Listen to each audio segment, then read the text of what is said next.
अगर आप BA first year यानी फर्स्ट सेमेस्टर का एग्ज़ाम देने वाले हैं और आपका भी सब्जेक्ट समाजशास्त्र यानी सोशियोलॉजी है, तो आज की ये क्लास आपके लिए बहुत ज़्यादा इम्पॉर्टेंट होने वाली है। नमस्ते दोस्तों, आज हम पढ़ेंगे बीए फर्स्ट सेमेस्टर समाजशास्त्र के वो 20 सबसे ज़रूरी सवाल जवाब जो आपके परीक्षा में बार बार आते हैं, और मैं इन्हें आसान और मज़ेदार तरीके से आपको समझाने का प्रयास करूंगी, जिससे आपको बहुत ही आसानी से आंसर याद हो और आप एग्ज़ाम में अच्छे आंसर लिख के खूब अच्छे मार्क्स ला सकें। तो आज इस क्लास में हम आपको जो क्वेश्चन आंसर बताएंगे वो सभी आपके सभी चैप्टर्स के इम्पॉर्टेंट क्वेश्चंस हैं, और ये क्लास देखने के बाद आप कम से कम 50% आपका सिलेबस कवर हो जाएगा। तो चलिए शुरू करते हैं। क्वेश्चन नंबर फर्स्ट, सामाजिक संस्थाएं क्या होती हैं? मोस्ट इम्पॉर्टेंट क्वेश्चंस हैं, बहुत ही ध्यान से देखिएगा।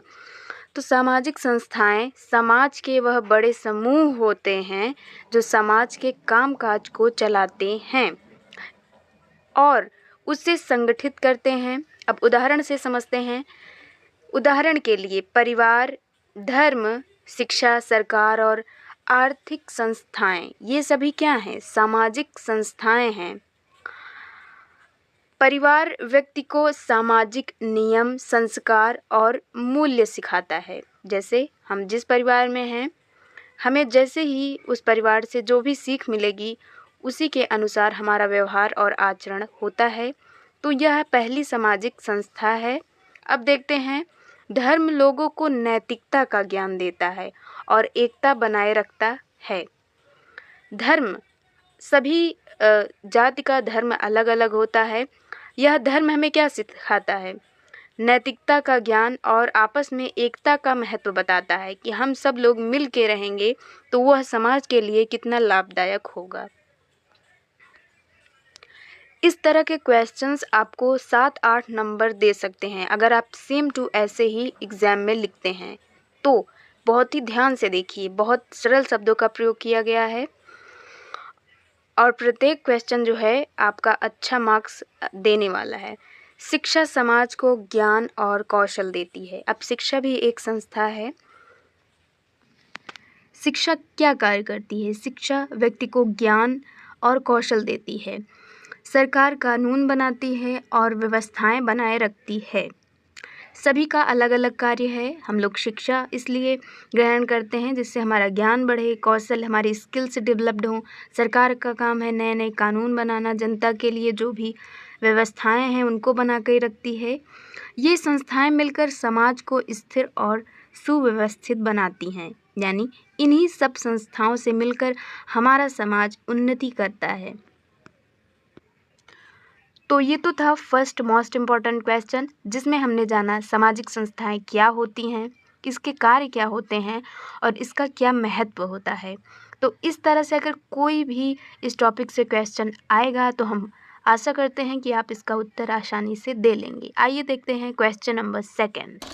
कोई भी डाउट हो तो प्लीज़ कमेंट ज़रूर से करिएगा, और भी किसी टॉपिक के लिए आप कमेंट कर सकते हैं। हम पूरी कोशिश करेंगे आपको हर एक पॉइंट को सही से समझाने की।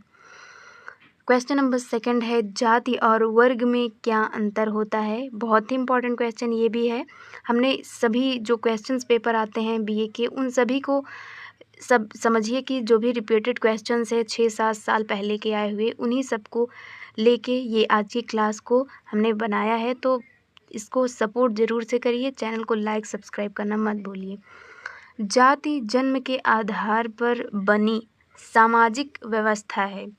जाति क्या होती है? ये जो है एक सामाजिक व्यवस्था है जो जन्म के आधार पर होती है, जिसमें व्यक्ति की सामाजिक स्थिति स्थिर होती है और इसे बदलना मुश्किल होता है। यानी हम जिस जात में जन्म लेते हैं उसी जात के रह जाते हैं, इस तरह इसको स्थिर कहा जाता है।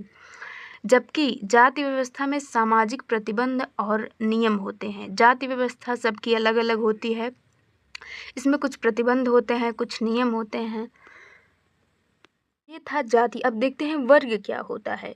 वहीं वर्ग आर्थिक स्थिति, शिक्षा और पेशे के आधार पर बनता है। यानी वर्ग जो है, हम क्या नौकरी कर रहे हैं, समाज में हमारी क्या आर्थिक स्थिति है, धन से रिलेटेड जो है वर्ग को समझा जाता है। इसमें व्यक्ति की स्थिति बदल सकती है।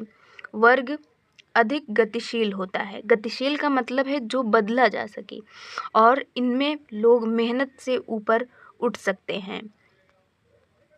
जाति को बदलना मुश्किल है, लेकिन वर्ग को बदला जा सकता है।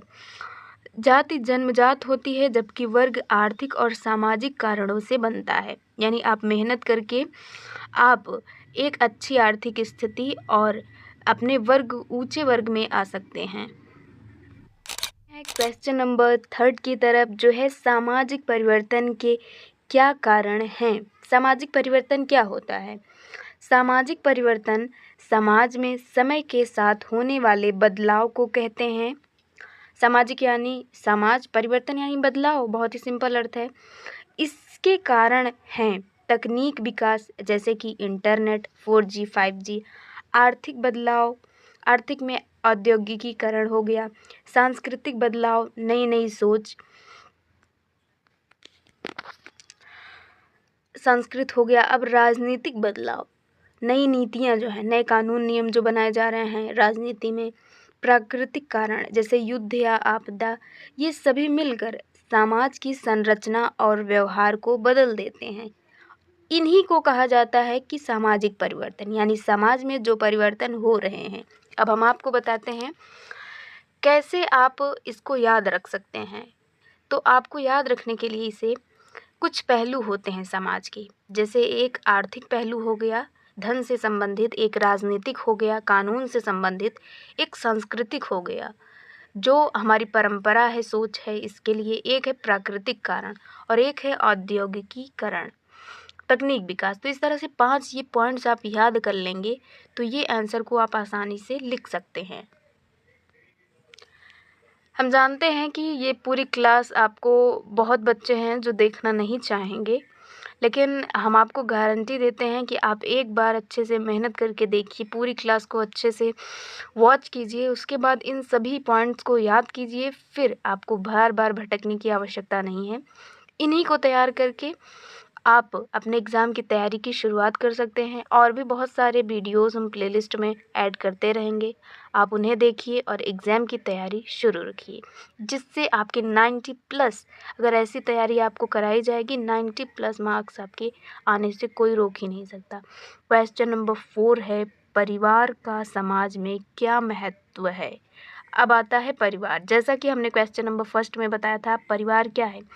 परिवार एक जो है सामाजिक संस्था है। तो परिवार का महत्व बताना है, तो परिवार का महत्व इस तरह से लिखेंगे, परिवार समाज का मूल संस्थान है। जैसे कहा ये एक संस्था है, इसका मतलब ये हुआ मूल यानी प्रमुख, क्योंकि प्रमुख यहीं से शुरुआत होती है हमारे समाज की। यह व्यक्ति को पहला सामाजिक अनुभव और संस्कार देता है।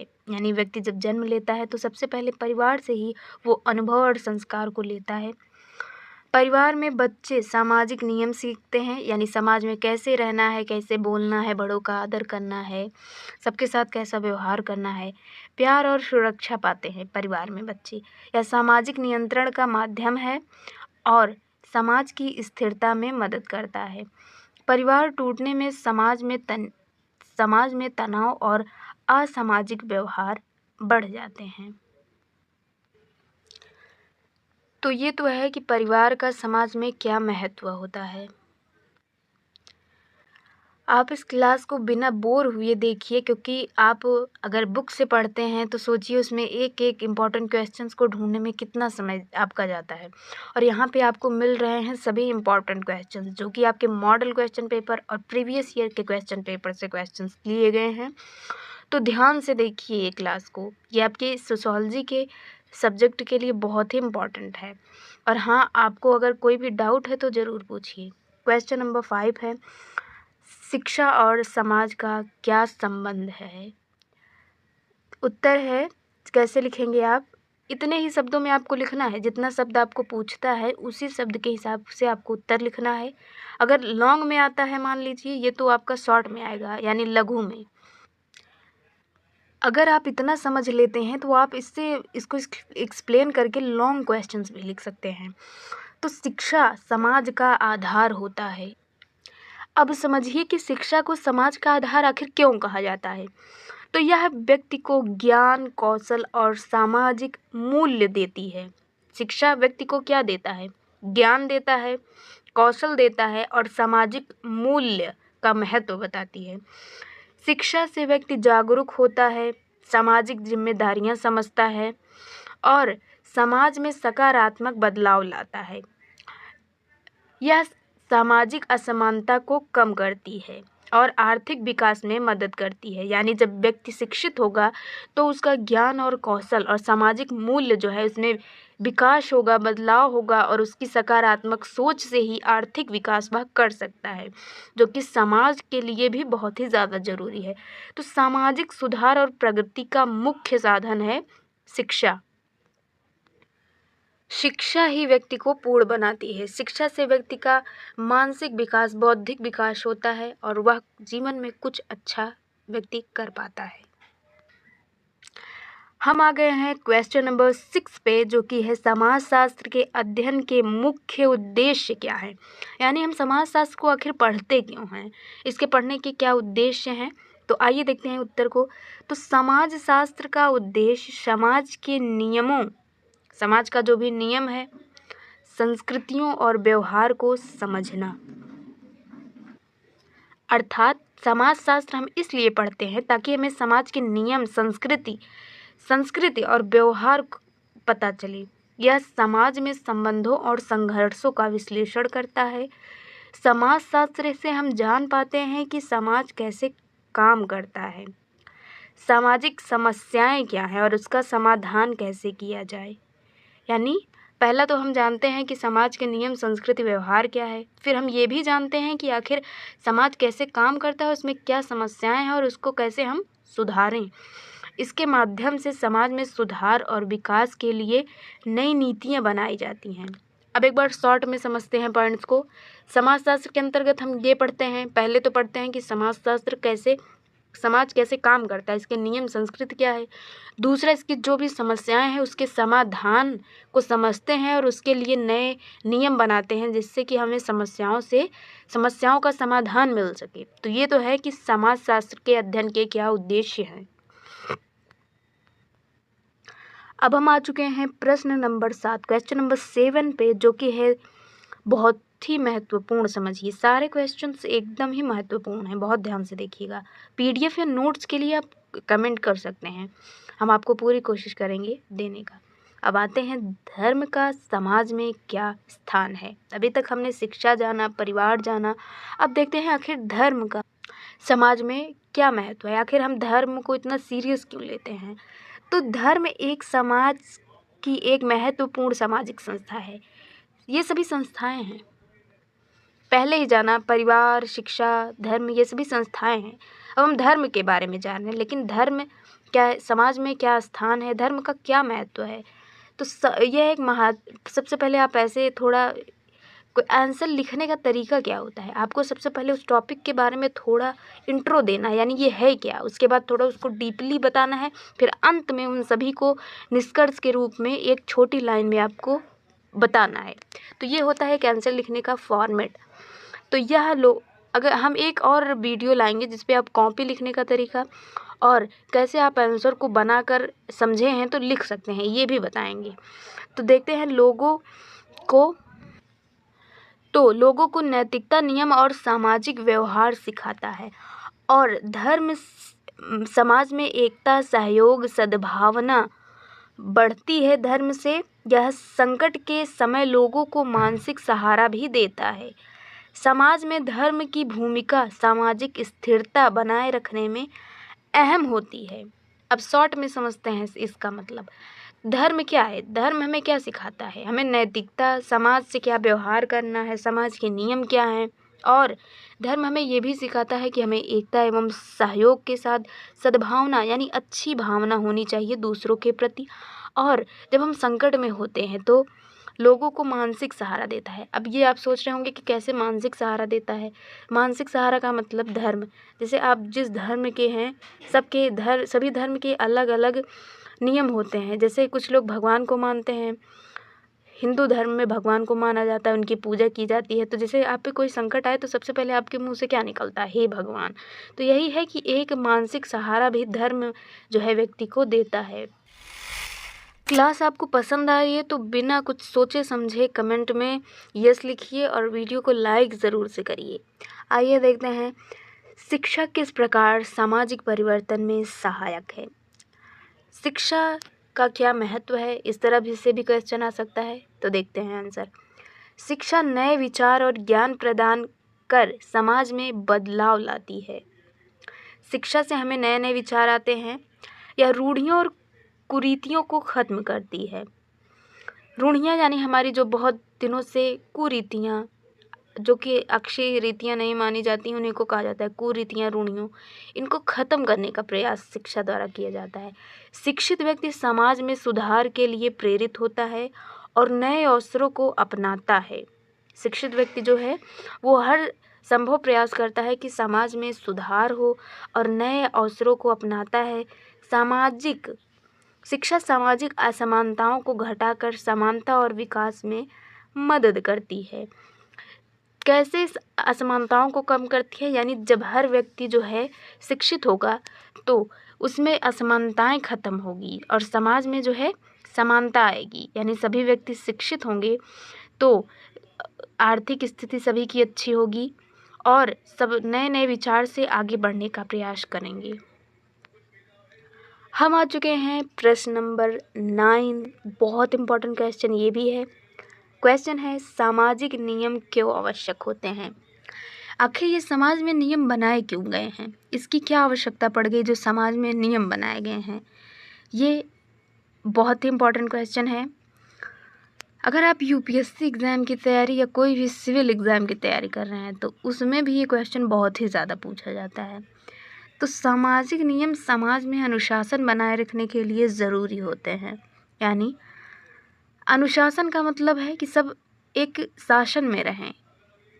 ये नियम सभी के लिए समान होते हैं, ऐसा नहीं है कि किसी किसी के ऊपर लागू है। इन नियमों को सभी को मानना होता है।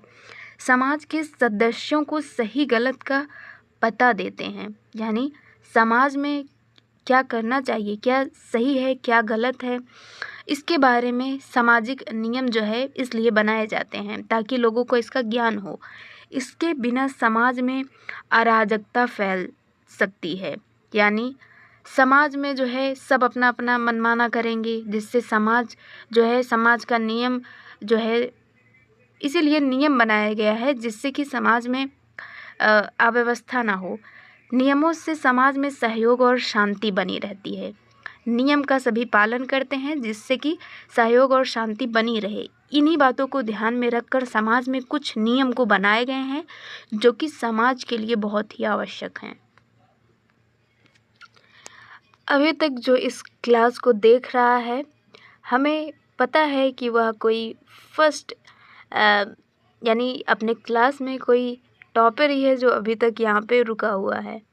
तो आइए देखते हैं नेक्स्ट क्वेश्चन को। क्वेश्चन नंबर 10 है और हम आपको आशा करते हैं कि आप इस बार भी आपके एग्ज़ाम में बहुत अच्छा करके आने वाले हैं, क्योंकि आपके अंदर इतनी एग्ज़ाम को लेकर सीरियसनेस है कि आप अभी तक रुके हुए हैं। आइए देखते हैं क्वेश्चन नंबर 10।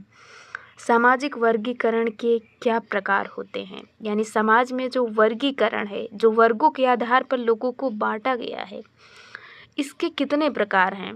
तो उत्तर है कैसे लिखेंगे आप? सामाजिक वर्गीकरण में मुख्य रूप से 2 प्रकार होते हैं। यानी सामाजिक वर्गीकरण जो है वो 2 प्रकार का होता है। एक जाति के आधार पर वर्गीकरण किया जाता है, दूसरा जन्म के आधार पर। तो जाति जो है वो जन्म के स्थान पर और स्थिर रहती है। एक क्वेश्चन हमने अभी पहले देखा है जिसमें जाति और वर्ग में अंतर पूछा गया था। उस क्वेश्चन को ऐसे भी पूछा जा सकता है कि सामाजिक वर्गीकरण क्या है, इसके प्रकार क्या हैं, इसके प्रकार में अंतर क्या हैं। ये लॉन्ग क्वेश्चन में भी आ सकता है, तो आप समझ लीजिए इसको अच्छे से। जबकि वर्ग और सामाजिक स्थिति पर आधारित होता है। वर्ग जो है वो आर्थिक स्थिति, आपके पास कितना धन दौलत है, आपके पास कौन सी जॉब है, प्राइवेट है, गवर्नमेंट है, इस हिसाब से सामाजिक वर्गीकरण वर्ग के आधार पर होता है और उनमें बदलाव लाना संभव है। आप जितनी मेहनत करेंगे, जितनी पढ़ाई करेंगे, जिस हिसाब से आपका दिमाग डेवलप्ड होगा, उस तरीके से आप जो है अपनी आर्थिक स्थिति को सुधार सकते हैं। इस हिसाब से वर्ग में आता है ये। अब जाति व्यवस्था भारत में खास है, जबकि वर्गीकरण दुनिया भर में होता है। भारत में जाति को जो है बहुत ही ज़्यादा महत्व एक हिसाब से दिया जाता है और वर्ग के आधार और जाति दोनों के आधार पर सामाजिक वर्गीकरण किया गया है, जबकि वर्ग के आधार पर दुनिया भर में जो है वर्ग के आधार पर लोग बटे होते हैं। क्वेश्चन नंबर 11, सामाजिक भूमिका क्या है। अब हम आ चुके हैं क्वेश्चन नंबर 11 पर, जो कि है सामाजिक भूमिका क्या है। भूमिका का क्या मतलब होता है, आइए देखते हैं उत्तर। तो सामाजिक भूमिका उस व्यवहार या काम को कहते हैं। हमने आपको पहले भी बताया था कि आपके सभी चैप्टर्स के इम्पॉर्टेंट क्वेश्चंस हैं। इसको देखने के बाद पूरी क्लास को आपको आवश्यकता नहीं होगी कि आप सभी चैप्टर्स के इम्पॉर्टेंट क्वेश्चन आंसर को ढूंढें। तो बहुत ही ध्यान से देखें, आपकी पूरी बुक का जो है निष्कर्ष यानी एग्ज़ाम के पॉइंट ऑफ व्यू से सभी इम्पॉर्टेंट क्वेश्चंस इस क्लास में हैं। देखते हैं आंसर को। सामाजिक भूमिका क्या है। भूमिका क्या होता है। भूमिका उस व्यवहार या काम को कहते हैं। भूमिका व्यवहार या काम को कहते हैं जो समाज किसी व्यक्ति से उसकी स्थिति या पद के अनुसार उम्मीद करता है। समाज किसी व्यक्ति की स्थिति क्या है और उसका पद क्या है, उसके अनुसार उससे क्या उम्मीद करता है। जैसे उदाहरण से समझते हैं, जैसे एक छात्र की भूमिका पढ़ाई करना है और एक शिक्षक की भूमिका है कि उसे पढ़ाना है। हर व्यक्ति कई भूमिका निभाता है और ये समाज के नियम को बनाए रखते हैं। तो आप समझ गए होंगे कि भूमिका क्या है, यानी रोल क्या है। सभी का अलग अलग रोल होता है। छात्र का भूमिका है पढ़ाई करना, शिक्षक की भूमिका है छात्र को पढ़ाना। हर व्यक्ति की कुछ ना कुछ भूमिकाएं होती हैं, यानी उसका रोल समाज में क्या है। एक प्रधान का रोल क्या होता है, उसकी भूमिका क्या होती है। गांव की देखभाल करना, गांव में नियम जो भी गवर्नमेंट द्वारा बनाए जा रहे हैं उनको लागू करना, गांव की समस्याओं का समाधान करना। तो इस तरह से हर व्यक्ति का कुछ ना कुछ समाज में रह रहा है तो उसका कुछ ना कुछ रोल ज़रूर होता है। इसी को कहा जाता है सामाजिक भूमिका। प्रश्न नंबर 12, सामाजिक नियम और सामाजिक नियंत्रण में क्या अंतर है। सामाजिक नियम जो नियम कानून बनाए गए हैं और सामाजिक नियंत्रण यानी उपाय हैं जिससे कि समाज में नियंत्रण बना रहे। तो आइए उत्तर के जरिए हम समझते हैं सामाजिक नियम और सामाजिक नियंत्रण में आखिर अंतर क्या होता है। तो सामाजिक नियम वे नियम होते हैं जिसका पालन समाज के सदस्य करते हैं, यानी समाज में रह रहे हैं तो समाज के कुछ नियम होते हैं उनका पालन करना पड़ता है, नहीं तो पुलिस है ही। और दूसरा है सामाजिक नियंत्रण क्या है, वे एक उपाय होते हैं। नियम ही होते हैं लेकिन नियंत्रण जो है वो कुछ उपाय होते हैं जिससे समाज में अपने नियम का पालन कराया जाता है। समाज में नियम का पालन कराने के लिए ही सामाजिक नियंत्रण के साथ कुछ उपाय बताए जाते हैं जिनका पालन करना होता है। जैसे कानून, सजा या सामाजिक दबाव। नियम समाज को व्यवस्थित रखते हैं और उन्हें लागू करता है। नियम क्या होता है, नियम इंसान को बताता है कि उसे क्या करना है क्या नहीं करना है। और नियंत्रण जो है, नियंत्रण यूँ समझिए कि व्यक्ति को उस कार्य को सही कार्य को करने के लिए एक कंट्रोल बनाता है व्यक्ति पे। हाँ, इसे ये काम करना ही होगा, अन्यथा कानून बनाए गए हैं उसके लिए सज़ा बनाई गई है। तो सामाजिक नियंत्रण उपाय है और सामाजिक नियम एक समाज में किस तरह से रहना है उस नियम को बताता है। धीरे धीरे हम आ चुके हैं प्रश्न नंबर 13 पर। इम्पॉर्टेंट क्वेश्चन है, शहरीकरण का समाज पर क्या प्रभाव होता है। शहरीकरण, शहर में जो लोग रह रहे हैं उस शहरीकरण का मतलब बहुत से लोग जो हैं गांव से शहर की ओर जा रहे हैं, इसी प्रक्रिया को कहा जाएगा शहरीकरण। इसका आखिर समाज पर क्या प्रभाव पड़ रहा है, आइए समझते हैं। तो शहरीकरण का समाज पर क्या प्रभाव होता है, प्रश्न है, उत्तर देखते हैं। शहरीकरण का मतलब है गांव से शहर की ओर लोगों का जाना। अब आपके भी गांव शहर आप जानते होंगे कि बहुत से लोग गांव में हैं जो कि शहर में अच्छे धन कमाने के लिए, रोजगार ढूंढने के लिए, पढ़ाई करने के लिए अनेक कारणों से शहर में जाते हैं। इससे समाज में बदलाव आते हैं, जैसे रोजगार के नए अवसर, जीवन शैली में बदलाव, परिवार का छोटा होना और नए सामाजिक संबंध बनाना। आप नई जगह जाएंगे, नए लोग होंगे, नए संबंध बनेंगे, नए फ्रेंड्स बनेंगे आपके, और परिवार छोटा हो जाता है। कुछ लोग गांव में रहते हैं, कुछ लोग शहर में रहते हैं। जीवन शैली में बहुत बदलाव आता है, शहर गांव में बहुत परिवर्तन होता है। लेकिन यह अपराध, अब उसके कुछ, हर चीज़ के कुछ ना कुछ पॉजिटिव इफ़ेक्ट होते हैं, कुछ ना कुछ निगेटिव इफ़ेक्ट होते हैं। अब शहरीकरण के ये तो थे कि कुछ सकारात्मक प्रभाव समाज पर पड़ रहा है, अब कुछ नकारात्मक प्रभाव भी पड़ता है। नकारात्मक प्रभाव क्या पड़ रहा है कि यह अपराध, प्रदूषण और सामाजिक अलगाव जैसी समस्याएं भी ला सकता है। अपराध, प्रदूषण फैल रहा है, लोग एक जगह पर बहुत से लोग रह रहे हैं, तो ये ऑक्सीजन की कमी, अनेक समस्याएं प्रदूषण से संबंधित हो रही हैं, जिससे नॉइज़ पोल्यूशन हो रहा है, वाटर पोल्यूशन हो रहा है, और जिसका प्रभाव जो है वो समाज पर पड़ता है। और आइए देखते हैं प्रश्न नंबर 14 जो कि है समूह क्या होता है, उसके प्रकार बताइए। इम्पॉर्टेंट हैं क्वेश्चंस, ध्यान दे लीजिए, वरना एग्ज़ाम में पछताने के सिवा और कुछ भी नहीं होगा आपके पास। तो समूह क्या होता है, इसके प्रकार बताइए। पहले समझेंगे समूह क्या होता है, फिर इसके प्रकार को समझेंगे। समूह वे लोग होते हैं जो आपस में संपर्क में रहते हैं और सामान्य उद्देश्य रखते हैं। जैसे आपके उदाहरण समझिए, जैसे आप स्कूल में पढ़ रहे हैं, आपके दोस्त हो गए, तो 2-3 फ्रेंड्स को मिला के आप एक ग्रुप बनाते हैं, उन्हीं ग्रुप को समूह कहा जाता है। आप सभी का उद्देश्य क्या होता है, पर्पस क्या होता है, पढ़ाई करने आए हैं, यही आपका उद्देश्य हो गया, सभी को रिजल्ट चाहिए अच्छे। समूह के प्रकार समझते हैं। तो समूह 2 प्रकार के होते हैं, एक प्राथमिक समूह। प्राथमिक समूह यानी पहला समूह जो हमारा होता है वो परिवार होता है और दोस्त होते हैं, जहाँ संबंध भावनात्मक होते हैं, यानी हम इमोशनली अटैच होते हैं परिवार और दोस्तों से। ये हमारा जो है प्राथमिक पहला समूह होता है। अब दूसरा यानी द्वितीयक समूह को देखते हैं। द्वितीयक समूह जैसे स्कूल, ऑफिस, जहाँ संबंध औपचारिक होते हैं, जहाँ हम कुछ उद्देश्यों के लिए जाते हैं, जैसे स्कूल में पढ़ाई करने के लिए गए, ऑफिस में जाते हैं कुछ धन कमाने के लिए, आर्थिक संबंधी, तो ये सभी औपचारिक संबंध होते हैं जो कि हमारे द्वितीयक समूह होते हैं। पहला समूह परिवार, आस पड़ोस के दोस्त, आपके रिलेशंस, उसके बाद हम स्कूल जाते हैं, ऑफिस जाते हैं, ये हमारे द्वितीयक समूह हैं।